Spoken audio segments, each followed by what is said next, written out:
हर महादेव, जय माता दी। ये भूमिका मंदिर है वैष्णो देवी कटरा में। यहीं श्रीधर बाबा ने पहली बार माँ का भंडारा किया था। यहीं से माँ की यात्रा शुरू हुई थी।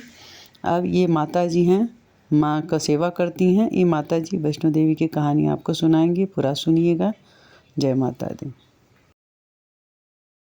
जब से माँ का इतिहास है, पहले वो श्रीधर महाराज की कुटिया हुई करती थी। श्रीधर महाराज उसी में रहते थे, निवंचित थे, औलाद नहीं थी। यही उनका गांव है, पर घर छोड़कर वो वहाँ रहते थे। और जब रहते थे तो मतलब कि वो इतने दयालु थे, भिक्षावृत्ति करते थे। जैसे संत ब्राह्मण का काम करना नहीं है, उनको धर्म की स्थापना करनी होती है। तो उनको लोग जो भोजन कच्चा देते थे, अनाज तो बनाकर जो लोग यहाँ माल मवेशी चराते थे, पहला भोजन उनको करवाते, उसके बाद में वो खुद भोजन करते थे।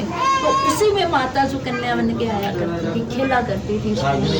वो काफ़ी लंबा समय हो गया। तो ये जो जल नीचे बह रहा है, ये माँ ने बच्चों के साथ मिलकर इस जल को प्रकट करा था कन्या रूप में। तब श्रीधर महाराज की पत्नी को देख रही थी कि ये कन्या तो जब उन्होंने देखा तो पूछ नहीं पाई उनसे। और शाम को जब श्रीधर लौट के आए तो तब उन्होंने देखा कि ये जल बह रहा है। तो उनकी पत्नी ने जब उनको बताया कि उस कन्या ने जल निकाला है, श्रीधर को सुनकर इतना मोह हो गया था कि वो चाहते थे कि कब सुबह हुए, मैं कब उस कन्या को देखूं, पूछूं कि तू कौन ऐसी कन्या है कि जिसने जल प्रकट कर लिया। जल नीचे उबाल रहा था, वो वहीं से निकला हुआ जल है ना, वही जल आपको भी दिया बोले तो। फिर जब उन्होंने ऐसा नहीं आप सुनिए, अगर आप क्या बोले कहानी सुनोगे तभी आपको पता चलेगा। शार्ट में बताने का कोई मतलब नहीं होता, ना पता चलते। तो जब निकला, जब श्रीधर ने इंतजार करा, रात गुजर गई, सुबह जब हुई और सब लोग आए, श्रीधर को कन्या नहीं आई। तो श्रीधर को बड़ा दुख हो गया। उन्होंने त्याग कर लिया, अन्न जल पानी सब चीज़ का त्याग कर लिया कि ना आँख खोल के किसी को देखूंगा, ना कुछ खाऊंगा, ना पीऊंगा, ना कुछ सुनूंगा, जब तक वो कन्या मेरे सामने नहीं आ जाती। हठ योग साधना कर ली और उसमें बड़ा लंबे समय बीत गया। जब मरने की स्थिति हुई, कंठ में प्राण थे, तो माँ ने देखा ये ब्राह्मण है, कि मर जाएगा, ब्रह्म हत्या होएगी। दूसरा, माता जी यहाँ क्यों आई है, इस पर्वत पे क्यों आई है? क्योंकि माता तो त्रेता में अवतार ली थी, उसके बाद तो अवतार नहीं हुआ ना माता का। तो उस समय रत्नागिरी की पुत्री हुई, तपस्या को वन में चली गई थी। उधर राम जी को वनवास हुआ था, तो माता सीता का हरण हो गया। जब हरण हो गया तो बड़े जोर जोर से पुकारते थे, सीते सीते माते माते। तो माता वैष्णवी की तपस्या भंग हो रही थी। तो ये निकल के आई कि मेरे इस जंगल में मेरा डिस्टर्ब कौन कर रहा, कौन सा ऐसा असुर है। जब उनको देखा तो मोहित हो गई और पूछा कि किस राजा के बेटे हो, क्या तुम्हारा नाम है, सीते और माते कौन है और तुम किसको पुकार रहे हो? तब राम जी ने कहा कि मैं राजा दशरथ का बेटा हूँ, राम मेरा नाम है, सीते मेरी पत्नी है, मुझे 12 साल का वनवास है और सीते मेरी पत्नी है। रावण लंका ले गया, मैं उसकी खोज कर रहा हूँ। तब उन्होंने माता वैष्णवी को दिल में बात आई कि मैं तो अवतार ही इन्हीं के लिए ली हूँ, तो ये तो मेरे साक्षात सामने खड़े हैं, मेरी तो सारी मन्नत पूरी होगी, मैं तपस्या को आई थी। मैं कहा आप उनको रहने दीजिए, आप मेरे साथ विवाह कर लो, मैं तुम्हारे लिए अवतार ली हूँ। तब राम जी ने कहा कि नहीं देवी, मैं इस युग में एक ही स्त्री को पा सकता हूँ, एक ही को ग्रहण कर सकता हूँ, दूसरी का मुख नहीं देख सकता, मैं आपसे विवाह नहीं कर सकता। तो माता हट करने लगी। तो राम जी ने वचन दिया था कि हे देवी, जिस कार्य के लिए लंका जा रहा हूँ, आप बैठ जाओ ना, 2 मिनट खड़े थक जाओगे सब। मैं भी सुनाने देखिए आंटी कितना अच्छा कहानी सुना रही हैं। तो तब उन्होंने जब देखा कि मैं जब वापस आऊँगा तो तू मुझे पहचान जाएगी देवी, मैं तेरे से विवाह कर लूँगा। तो जब ऐसा कहा लोग खुश हो गई, चले गए। जब वो उधर से विजय करके वापस आए तो जब तो उन्होंने अपना पुष्प विमान उतारने लगे तो हनुमान जी ने कहा हे मेरे प्रभु श्री राम, हम सीधा अयोध्या चलते हैं, क्योंकि माता कौशल्या इंतजार कर रही है। तो जब माता कौशल्या इंतजार कर रही हैं तो राम जी ने कहा, नहीं, मेरे सेवक मैंने किसी भगत को वचन दिया, उस वचन को पूरा करने के लिए मुझे जहाँ उतरना ही होगा। तो जब वो नीचे उतरे तो उन्होंने अपना साधु वेश धारण कर लिया, संत वेश बना लिया और माता वैष्णवी की कुटिया में चले गए भिक्षावृत्ति करने। जब लक जगाई तो माँ हीरे ज्वारात लेके दौड़ी दौड़ी चली आई कि संत पधारे हैं और मेरे को राम जी के आने की खबर मिलेगी। और भिक्षावृत्ति करते समय बोल रहे हैं कि मेरे राम कब आएंगे। राम जी ने कहा, आपके राम तो आगे, नहीं पहचानी। दूसरी बार, जब तीसरी बार कहा तो तब राम जी ने अपना विष्णु रूप धारण करा और उनको दर्शन दिया। माँ उनके चरणों में गिर पड़ी। तभी माँ को ऐसा लगा कि मेरा ये वचन पूरा हो गया, ये वचन पूरा हो गया कि राम मिल गए मुझे।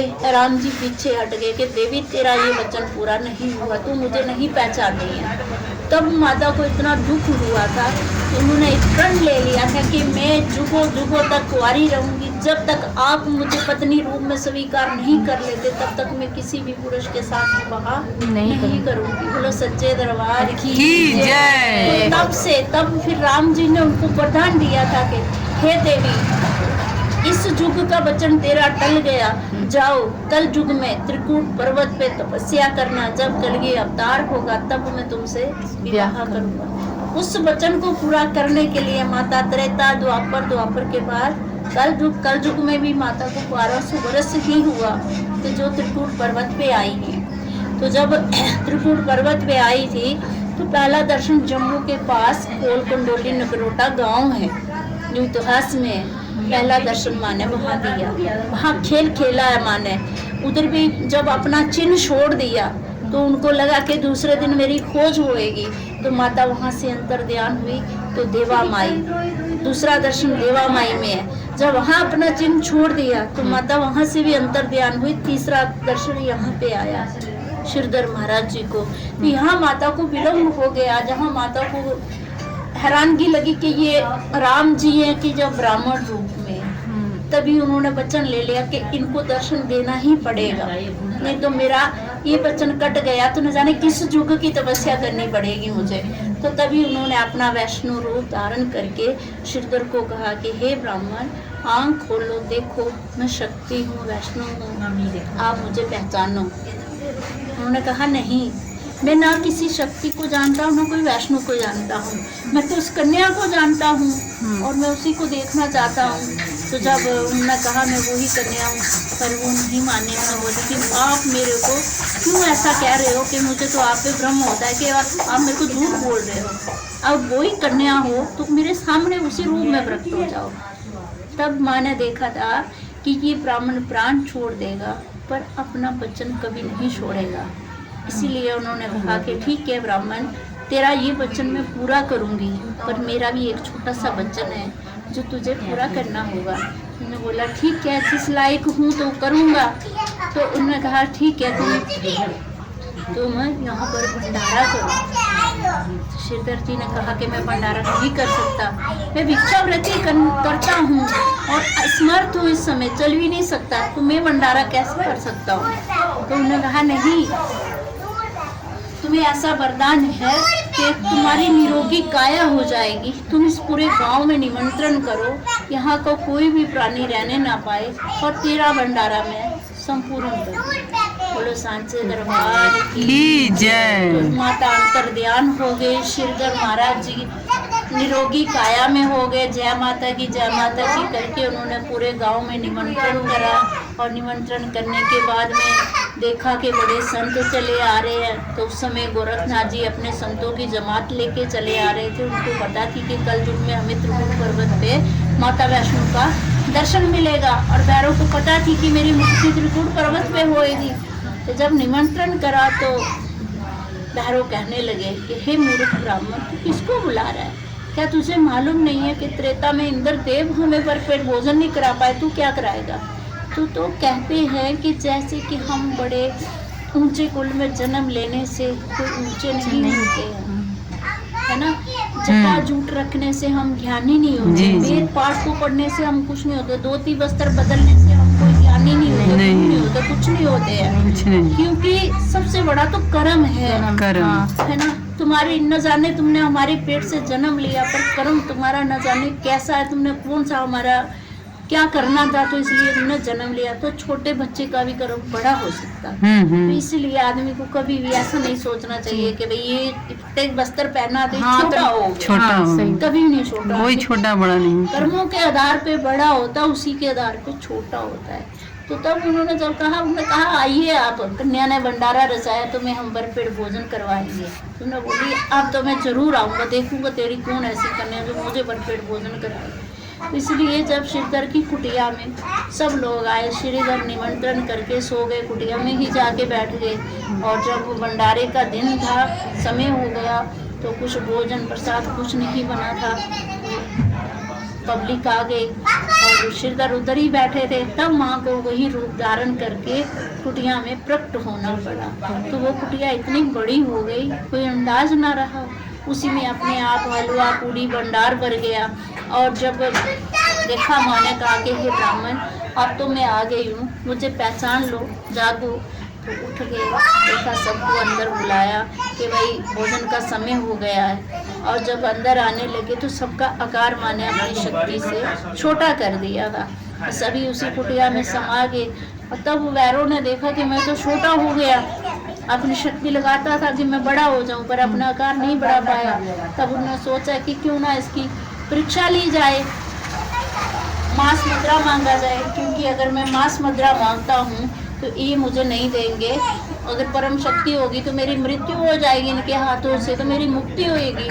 पर उन्होंने उसी भंडारे की पंक्ति में जब मांस मुद्रा मांगा तो तभी वो कहने लगे, श्रीधर उदास थे कि घर आए अतिथि को अपमान नहीं कर सकते। तो पर माता चली गई पास में, उन्होंने बोला कि हे वैरो, भोजन ग्रहण करो, भोजन प्रसाद पाओ। उन्होंने कहा नहीं, हमें ये प्रसाद नहीं चाहिए, हम ये नहीं पाएंगे, क्योंकि हमें मांस मुद्रा चाहिए। तो माँ ने कहा कि हे वैरो, जो वैष्णो भंडारा, यहाँ हलवा पूड़ी के सिवा तुझे और कुछ नहीं मिलेगा। यहाँ तो क्या इस गाँव में इस चीज़ का नाम भी नहीं होगा। और ये वैष्णो भंडारे की परंपरा जुगों जुगों तक चलती रहेगी और बलि तेरे को यहाँ नहीं दी जाएगी। तब भैरव क्रोधित होकर माँ को पकड़ने लगे थे। तो माँ श्रीधर महाराज की कुटिया से ही अंतर्ध्यान हो गई। जब अंतर्ध्यान हो गई तो आगे हनुमान जी पीछे, माता उनके पीछे भैरव बाबा। तो यहाँ से ही माता की दरबार के लिए यात्रा आरंभ हो गई। तो माता साली गांव से गुजर कर दर्शनी गेट कहते हैं जिसको, उससे माँ ने खड़े होकर ऊपर को देखा था कि मैंने इस पर्वत पे जाना है। और जब उधर से आगे बढ़ी तो बालगंगा। तो बालगंगा नाम क्यों पड़ा है? एक तो हनुमान जी को प्यास लगी थी तो माँ ने बाण मारा है तो बाणगंगा कहते हैं। दूसरा माँ ने अपने केश धोए, बाल धोए हैं, तो इसलिए उसको बालगंगा कहते हैं। जब वहाँ से आगे बढ़ी तो चरणबाद को क्यों कहते हैं? क्योंकि वहाँ माँ ने खड़े होकर मुड़ के देखा था, इसलिए उनके साक्षात चरणों के दर्शन हैं, इसलिए उसको चरणबाद कहेंगे। जब वहाँ से आगे बढ़ी तो माता अर्धकुंवारी। तो अर्धकुंवारी नाम क्यों पड़ा है? क्योंकि माता शादीशुदा नहीं है, माता के विवाह नहीं हो, माता कुंवारी कन्या, तो इसलिए आधा रास्ता होता भवन जाने के लिए, देश के लिए, उसको अर्ध कहती हैं और कुंवारी कन्या माता है। ठीक है। और गर्भ जून 9 महीने माता वहाँ रही थी, तपस्या करी थी। कोई माँ ने जन्म नहीं लिया वहाँ पर कि कोई जन्म लिया है, तो उसको इसलिए गर्भ जून कहते हैं। ऐसे बच्चा माँ के पेट में 9 महीने रहता है, ऐसे माँ वहाँ पे रहती है। जब भैरव वहाँ पहुँचे थे तो माता उस गुफा को फाड़ कर बाहर निकल गई। हाथी मत्था सांझी छत के रास्ते से माता दरबार चली गई। उस समय माँ ने गुफा में प्रवेश किया। हनुमान जी को आज्ञा दी कि वीर रक्षा में रहना, कोई भी अंदर नहीं आने पाए। तो तब माँ का ये जो 3 पिंडियाँ, इनके साथ मिलन था। ये पिंडियाँ त्रेता युग से विराजमान थी और जिस समय राम जी ने वरदान दिया था उस समय इन तीनों शक्तियों ने माता वैष्णवी को अपनी पुत्री रूप में स्वीकार करा था कि कल युग में हमारी पुत्री हमारे पास आएगी। तो तब माँ का इन्हीं से मिलन था। हनुमान जी रक्षा में थे और भैरव बाबा जा पहुँचे। जब भैरव बाबा जा पहुँचे तो अंदर जाने लगे तो हनुमान जी का उनको युद्ध होने लगा। तो उस समय माँ ने देखा कि अब इसका अंत समय हो चुका है और तभी माँ ने अपना काली का रूप धारण करा और बाहर आके कहा कि वीर तुम रहने दो, इसका अंत समय हो चुका। तभी माँ ने अपने त्रिशूल के साथ भैरव के धड़ से शीश को अलग कर दिया। शीश 2.5 किलोमीटर ऊपर गिरा था जाकर और धड़ वहीं गिर गया।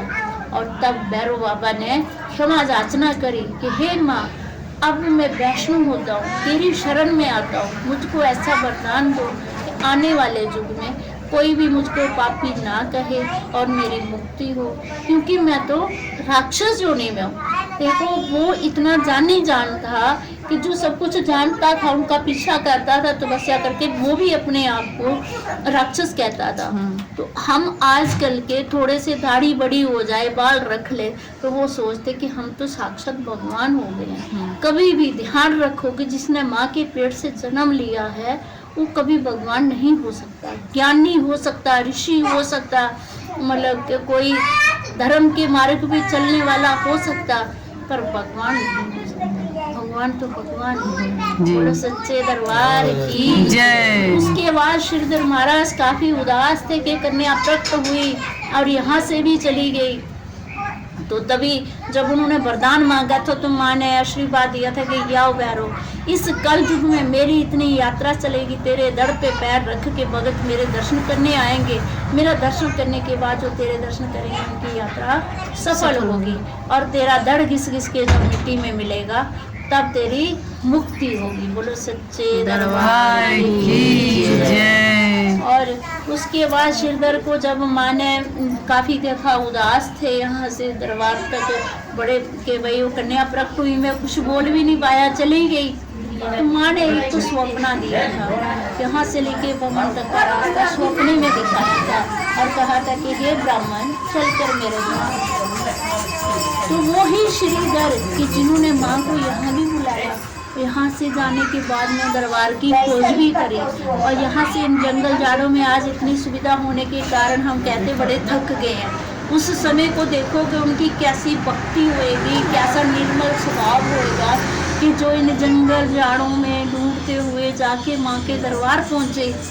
भाव ही था ना, एक लगाव ही था ना, ना मानो तो देवता, ना मानो तो पत्थर, कुछ नहीं है। अगर जब तक हमारा भाव प्रकट नहीं होएगा ना तो साक्षात भी कोई खड़ा रहे। जब हमको ये नहीं पता होएगी कि ये हमारी माँ है और ये हमारा बाप है ना, यही पता है तो उसके पहले हम किसकी इज्जत कर सकते हैं? जिनको शुरू तो अपने माँ बाप से होते हैं, तो उनका ही नहीं पता होएगा तो बाकी हम दूसरे की क्या इज्जत करें? सबसे सर्वश्रेष्ठ इज्जत किसकी होती है?